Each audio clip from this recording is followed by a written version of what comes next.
Hi, and today we'll be taking a look at energy expenditure and output. I'll be taking a look at what it is, the measuring requirements, energy intake versus expenditure, BMR, and its effect on sporting performance, and also for an elite athlete calculating his daily expenditure. Now, first off, what is energy and energy intake and expenditure? Well, energy intake is when you ingest food or any type of substance, and it creates that food is used for energy, which is measured in calories, and also grams can be translated into different calories for different types of macronutrients or micronutrients. So it's measured in kilocalories and kilojoules. Kilocalories is equal to 1,000 calories. Kilojoules, 1 kilojoule is equal to 1,000 joules.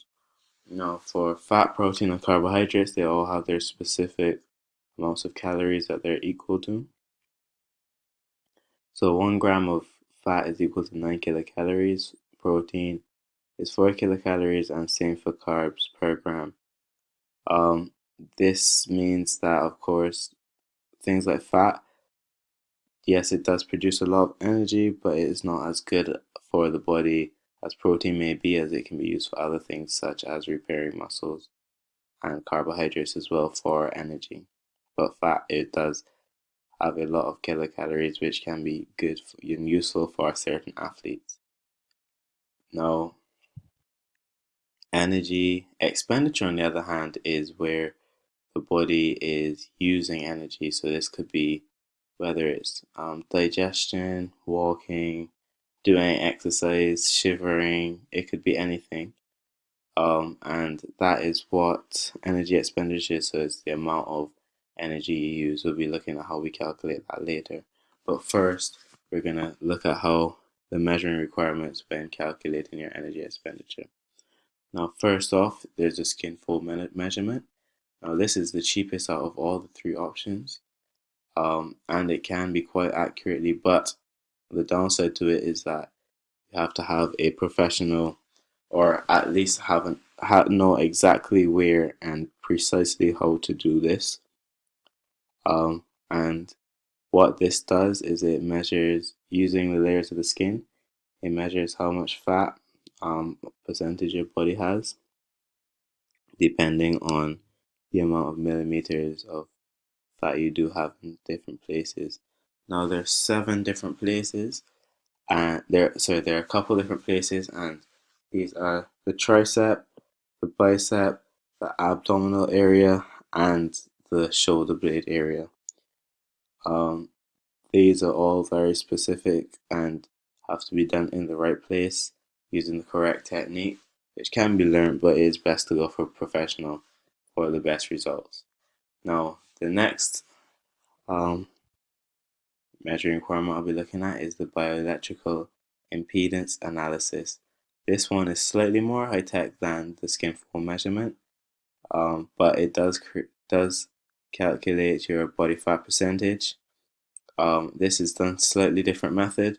You hold this device in front of you, straight out in front of you when you're standing, and it sends a electrical impulse through the body, which detects um, layers of fat and muscle also, and it needs some information, so it will need your height and your weight and also your age, and it gives a reading for um, how good your body fat is, or whether you're good, bad, or normal. And the downside to this is, what is it actually comparing it to? We don't know. This is just their average calculations. So yes, it does give you a number and your percentage, but it might say you're normal, but that's normal for who? That's the other thing as well. Um, and also the results can differ depending on the person's dehydration. Dehydration can, sorry, their hydration. Dehydration can change the results. So it's good to take this test when fully hydrated. So now what we're also as well in the bioelectric impedance analysis, when it does send this impulse through the body, what it really does is it detects fat um, that passes freely through the fluid, and in certain muscle tissue, it detects what's resistance. So it detects resistance, which is that fat, so how much resistance it has, and it can calculate the percentage. Now on to the hydrostatic weighing, and this is very hard. This can be very hard to find if you don't have the correct facilities. So it's not easily accessible, and it's of course very expensive for what it does. But it is literally the gold standard of body composition measurement. And this process is where you're weighed when you're totally submerged in water. Um, and it calculates the difference between your weight and the underwater weight, which gives you the fat to muscle, your fat, how much fat you do have in your body, especially calculated by this machine. Now we're going to take a look at the different scales of energy intake and expenditure. So, of course, as you can imagine, when you eat food, you will gain weight. But if you don't exercise or if you don't create enough energy or use enough energy, you will gain weight if your intake is higher than your expenditure. Same thing applies for expenditure. If you use more energy than you're putting into your body, which can be very harmful, you will lose a lot of weight, or you will lose weight. It might not be a lot. Depends on the person, and of course, for certain people, certain people will want to lose weight or gain weight, but there are certain athletes and certain types of people that just want to maintain their weight, and the way to do this is matching intake with expenditure. Now, looking at BMR, this is the basal metabolic rate.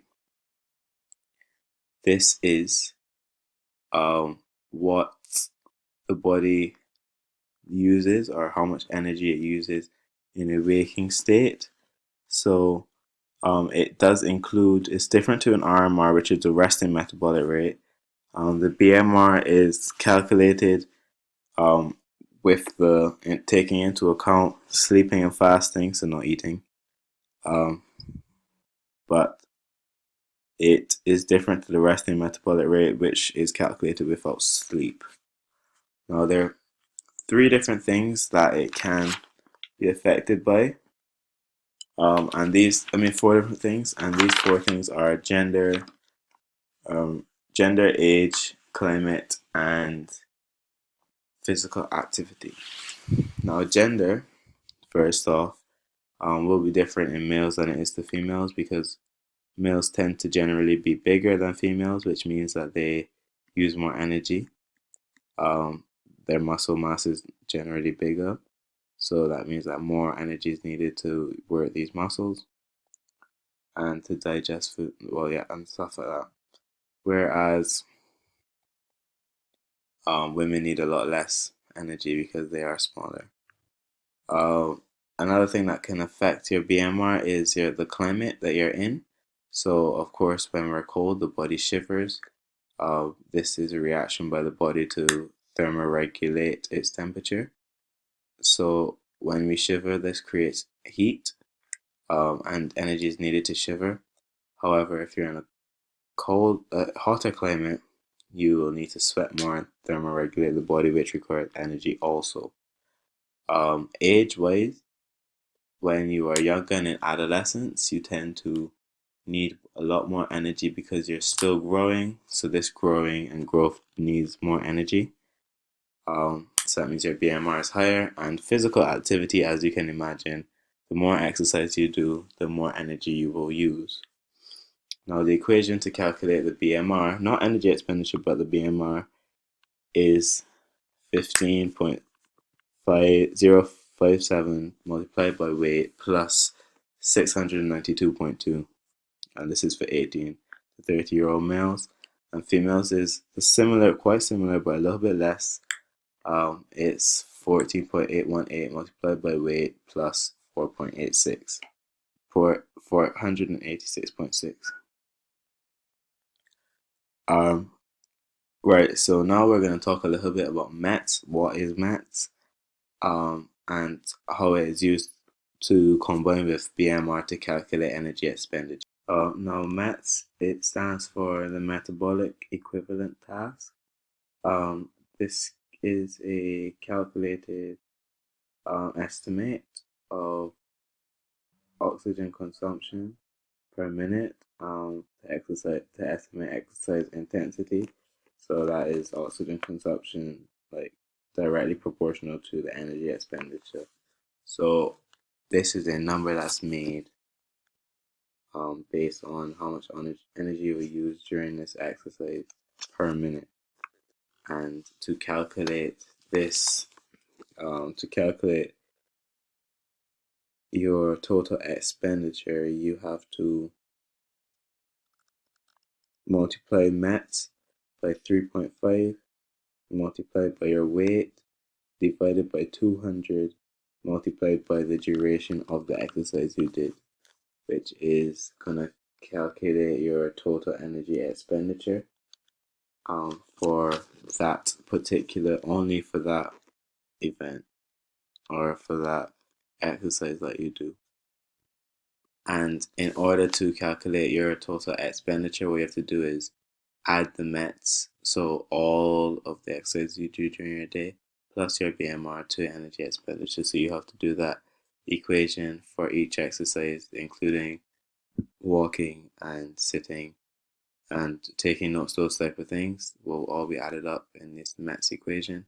You have to do them all separately, then add them together, then as that number plus BMR to create total energy expenditure.